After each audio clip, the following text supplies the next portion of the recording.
not a feminist. That is a very difficult thing to stand in front of a group of women whom I look up to and admire and admit. Now, it wasn't that I was anti-feminist, but I grew up in small town, rural Idaho, not far from where this picture was taken, a farming community that did tend to have more traditional female-male roles. Feminism wasn't really a word that we knew or even talked about. Despite this, I only ever felt supported by my community, my teachers, my family, and my friends in pursuing a childhood dream of becoming a doctor. And as I've made this journey, I've realized that feminism, if we allow it, can transcend the politics, the generations, the races, and the geographics that can often divide us. I am honored to be here today to talk about my journey in bridging this divide and how we can help other women do the same thing.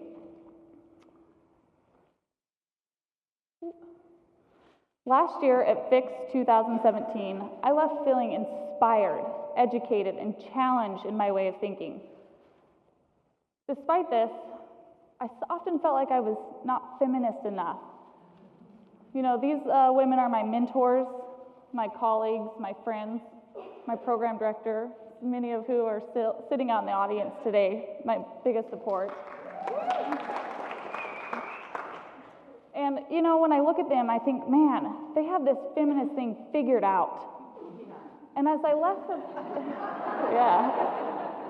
And as I left for college, you know, I encountered other similar women with very strong backgrounds and had very different experiences than mine. And as I got to know them, I began to understand the issues that face women. I began to realize that why we even need the word feminism. But despite this progress, I often found myself trying to figure out where I belong, how not to isolate the people and the place that I call home, and yet still help others with my similar background find comfort in a world that I've grown to know as the feminist movement. That feminism can unite us.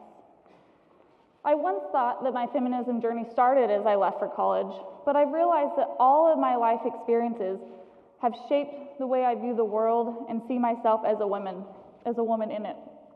Even though I didn't call myself a feminist, I had very strong female role models, starting with my grandmother and great-grandmothers, to my mom, who raised me to demand and expect only the best, to sisters who became leaders in their career.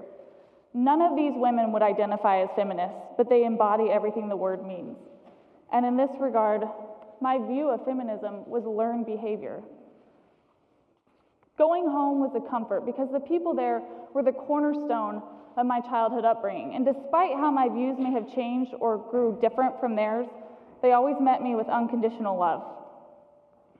As time progressed, I also began to find comfort in the women that I met in college who challenged and inspired me. And at times, I felt like I was standing in the middle, having to choose sides, rather than feeling like I could bridge them. Because of these, many times I found myself asking questions that some would call appalling, that I was met with disbelief. These questions did not come from a place of maliciousness or bad intentions. You just can't know what you don't know. And this always confused me. How am I supposed to grow? How am I supposed to change if I'm not allowed to ask these questions? Where do I learn this from if I'm not allowed to ask these tough questions that maybe some might find appalling? And that came in my 4 best friends in college who gave me that safe environment to ask these tough questions. I found that not only did they have the patience in answering these questions, but they also made every attempt to understand where these questions stemmed from. And in that respect, I think we all left the conversation more enlightened. And what I learned from these women is that if you spend less time trying to win the argument or trying to make the point, you end up understanding one another better as women. And you may even find that that bridge gets a little shorter. Looking back at my childhood, I realize in hindsight how different my views have become. But this was not a crossroad that I came to and decided to make a path. This change is a process. It takes time for these ideologies to change, for the views to change. People do not wake up one day and say, I'm not going to be biased against women anymore. I'm not going to be racist anymore. I'm going to be for gay marriage. But it can happen if we are patient that change is a process, if we support and celebrate the victories when people make that change. I found that just as there are things that promote change, there are also roadblocks to change. And one of the things that stopped my growth in its tracks more than anything was anger, because anger is divisive. It is effective and it is very necessary at times, but more often than not, it leads to us becoming argumentative, to closed off. It's a really good chance when we're angry, we're also not the one listening either. And just like these men with megaphones, when you're standing across the divide and you're trying to yell to make your point, your message often gets lost in the tone. Curbing anger to facilitate change can be as simple as the common scenario that we all love, "Are you my nurse?" Now, I will tell you, this still bothers me. After a long shift, I have to hide the internal eye roll and just frustration. But I've learned that if I take this as a teaching opportunity, that I may just evoke that change in someone else. So my typical conversation goes something along the lines of, "I'm actually Dr. Brice, your doctor," in case you didn't get that from the badge. But did you know that over 50% of students graduating from medical school are women? Isn't that incredible? Now, 9 out of 10 times, you may be met with an eye roll. The message might not get through. But if 1 out of 10 times that person hears what you say, and the next time a woman walks through the door, they say, "Is that my doctor or is that my nurse?" Have you not started that process of change? As someone who has been on the learning side more often than not, I can tell you that your message can be heard. And if you approach it as a teaching moment, it is very appreciated. As I've experienced this change firsthand, I've really grown to realize that there are 2 different types of feminism. There is universal feminism, and there is individual feminism.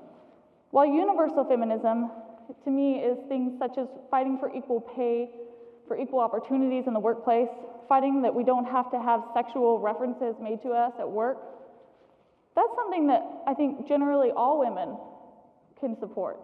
It is the individual feminism that causes us to feel as though we are outsiders to this movement.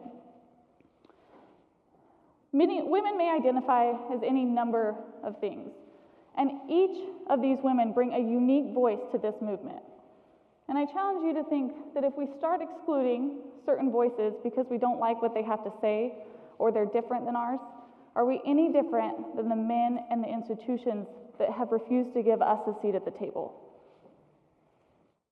Remember, we are fighting for more than equal rights. We are fighting for women to have a voice, to be able to choose the type of woman that they want to be. And while that might not always look like how you or I see each other as women, it is all still valid and acceptable. I've crossed my own feminist divide, and I now see the world differently as a woman.